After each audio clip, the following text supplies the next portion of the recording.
सलाम, प्रणाम, नमस्ते, सत श्री अकाल।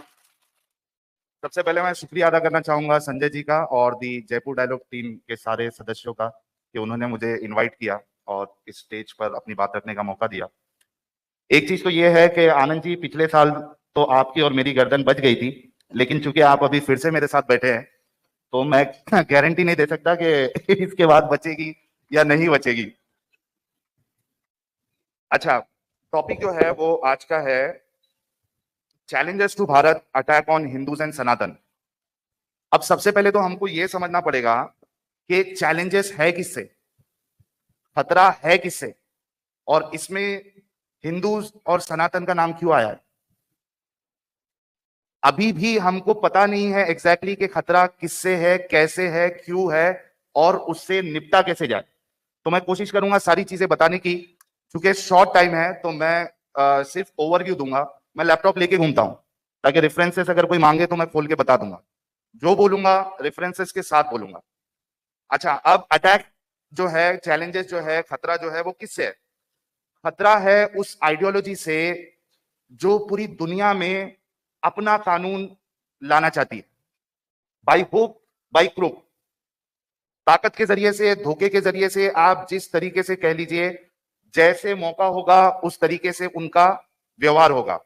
अच्छा, ये जो मैं कह रहा हूं, ये मैं कि पूरी दुनिया में कब्जा करना है, ये मैं अपने मर्जी से नहीं कह रहा हूं। ये आसमानी किताब में उस किताब का जो सो कॉल्ड खुदा है वो कहता है। अगर आप पढ़ेंगे चैप्टर नंबर 8 वर्स नंबर 39, सूरे लूटमार। अब मोमिन बोलेंगे यार ये कुरान के चैप्टर का नाम लूटमार कहां से हो गया। किस किस को पता था कि कुरान में एक चैप्टर का नाम लूटमार भी है। तो असल में इसका नाम जो है वो सूरे अनफाल है, सूरा नंबर 8 है, और इसका मतलब ही लूटमार का माल है। तो इसमें अल्लाह कहते हैं चैप्टर नंबर 8 वर्स नंबर 39 में, ये देखिए क्या कहते हैं, मैं आपको बताता हूं। एक मिनट, हाँ ये देखिए, and fight against them until there is no फितना, and fight against them until there is no fitna, and until the religion that is worship all of it is for Allah, and if they see then indeed Allah is seeing of what they do। अच्छा, यहां पे word है फितना, ठीक है। Doctor इसरार अहमद साहब जो कि बड़े मारूफ आलिम है, वो और मोहम्मद फतेह जलंधरी साहब फितना से मुराद लेते हैं कुफर, डिसबिलीफ। क्या है? डिसबिलीफ। तो अल्लाह कह रहा है कि आपको तब तक जंग करना है जब तक डिसबिलीफ, कुफर खत्म ना हो जाए। इस्लाम के अलावा बाकी जितनी चीजें हैं वो सारी चीजें क्या है? डिसबिलीफ है, कुफर है। अब कुफर में आपका शिर्क भी आ जाता है, इल्हाद भी आ जाता है, यानी उसमें मुशरिक भी आ जाते हैं, जैसे हिंदू है, पॉलिटिक्स, आइडोलेटर्स, एथियस्ट है, एग्नोस्टिक है। हर वो इंसान जो अल्लाह और उसके रसूल को ना माने, वो सारे इसमें आ जाते हैं। तो कुरान कहता है कि आपने कंटिन्यूअस लड़ाई करनी है जब तक के फितना खत्म ना हो जाए। तो अब बताओ कि खतरा किससे है भाई? भारत को, इस्लाम से। अच्छा जी, अच्छा, इस्लाम के दो स्टेज है। यार फटाफट में एक घंटा तो रुक जाओ, अभी जेल भिजवाओगे। फटाफट में अपनी बात रखता हूं। 30 seconds more. Yeah. Give me 1 minute. Okay. इस्लाम के दो स्टेज है।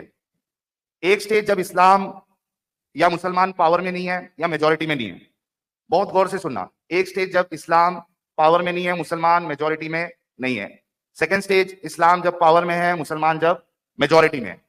ये जो स्टेज 2 है, ये हमारे भारत पे गुजर चुका है। जब आतंकी, लूटमार वाले, महमूद गजनवी, औरंगजेब जैसे लोग भारत में आए। महमूद गजनवी के बारे में इनके जो इतिहासकार है इब्ने कसीर और इसी तरीके से तारिक इब्ने खुल्दून में वो लिखते हैं, मुसलमान कहेगा कि ये धोखा देते हैं, ये अपनी किताबों में इन्होंने हिस्ट्री को चेंज कर दिया। ओ भाई, यहाँ की किताबें नहीं पढ़ो, तुम्हारे उलमा ने जो किताबें लिखी है उसमें पढ़ो। वो कहते हैं कि सोमनाथ की मंदिर को तोड़ा, मूर्तियों को तोड़ा, लूटमार किया, यहां से कई सारी दौलत लेके गए। तो ये स्टेज 2 पहले गुजर चुका है, और स्टेज 1 में अभी है भारत, जिसमें मुसलमान पावर में नहीं है। और उसकी वजह यह है कि जो हिंदू है, जो नॉन मोमिन है, उनको इस्लाम की हकीकत नहीं पता है। अगर आप अपने बच्चों को अपनी आइडियोलॉजी नहीं सिखाते हो, मैं कहता हूं कि ये भी फिर भी ऑप्शनल है। सिखाओ, अच्छी बात है, नहीं सिखाओ चल जाएगा, लेकिन इस्लाम जरूर बताना। क्योंकि जब आपके बच्चे कॉलेज में जाएंगे, ऑफिस में काम करने जाएंगे, वहां पे मुसलमान क्या करेगा? मुसलमान अपनी नबी की सुन्नत को फॉलो करेगा। और नबी की सुन्नत क्या है, हुक्म क्या है नबी के लिए? उदउ इला सबील रब्बिका बिल हिकमा वल मौइज़तिल हसना वजादिलहुम बिल्लती हिया अहसन। अब ये वाली सॉफ्ट वर्जन है। क्यों? क्योंकि अभी स्टेज 1 है। ये कहती है कि invite others to the way of the Lord, लोगों को अपने रब के रास्ते की तरफ बुलाओ, हिकमत के साथ, विजडम के साथ। तो मोमिन अपने नबी को फॉलो करते हुए आपके बच्चे जब उसको दिखेंगे तो वो इस्लाम की तरफ बुलाएगा। और चूंकि आपने उनको अपना धर्म नहीं पढ़ाया, वो बताएगा कि आपका धर्म इलॉजिकल है, नॉनसेंसिकल है, उसमें ये प्रॉब्लम, उसमें वो प्रॉब्लम, और मेरा रिलीजन ये लॉजिकल है। The most logical religion on the face of the earth is इस्लाम। ये डॉक्टर जाकिर नालायक जैसे लोग भी इसी का सहारा लेते हुए आपके लोगों को कन्वर्ट करते हैं। कोई इसका इनकार नहीं कर सकता। देखिए, जाकिर नायक मेरे गुरु हैं, उनके प्रति कुछ मत कहिए। तो ये स्टेज 1 जो चल रहा है ना, अभी स्टेज 2 गुजर चुका है, स्टेज 1 चल रहा है। स्टेज 1 में अगर आप लोग नहीं सुधरे, इस्लाम को नहीं जाना, इस्लाम का पूरा खेल नंबर्स पे है। जिस दिन 33% के ऊपर चली गई पॉपुलेशन, फिर समझ जाना कि स्टेज 2 की तरफ हम बढ़ रहे हैं। जी, यहां तक सुनने में नहीं आ रहा यार, मेरे कान कमजोर हो गए। बांग्लादेश, जी, कई सारे एग्जांपल्स आपको मिल जाएंगे।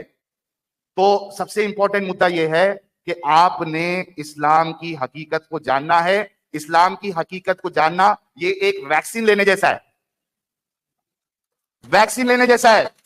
वैक्सीन लगाओगे, बीमारी से बचोगे। बीमारी लगने के बाद इलाज कराओगे तो बहुत से बार बीमारी ठीक नहीं होती है। Prevention is better than cure. तो प्रिवेंशन ये है कि खुद भी इस्लाम की हकीकत को जानो और अपने घर वालों को, खास करके अपने बच्चे, अपने टीनेजर्स को, क्योंकि ये जो एज होती है ये बहुत सेंसिटिव एज होती है। यहां पे आपने अपने सारे लोगों को, हर एक घर तक इस्लाम की हकीकत को पहुंचाना है। वरना स्टेज 2 में अगर पहुंच गए तो आप मारे भी जाओगे, गुलाम भी बनाए जाओगे, आपकी औरतों को स्लेव्स भी बनाया जाएगा जैसे कि बनाया गया था। मार्केट भी लगेगी जैसे कि रसूलुल्लाह ने लगा के बेची थी। अब लोग बोलेंगे रसूलुल्लाह ने बेचा, भाई स्लेव्स को बेचा, औरतों को बेचा रसूलुल्लाह ने। फिर मुसलमान कहते हैं कि ये उस्वतुन हसना है, बेस्ट रोल मॉडल है, बेहतरीन नमूना है। बेस्ट रोल मॉडल, औरतों को बेचने वाला बेस्ट रोल मॉडल हो सकता है क्या? सवाल करता हूं मैं आप लोगों से। मैं मुसलमानों से सवाल करता हूं, जिनको बेस्ट रोल मॉडल मान रहे हो, उन्होंने औरतों को बेचा है स्लेव बनाकर। बनु कुरैजा की कैदियों को, तारीख जो है, तारीख तबरी पढ़ लीजिए। जो भी बोलूंगा हवाला देकर बोलूंगा, या हवाला मौजूद होगा, मेरे चैनल पे आना, हवाला ले लेना।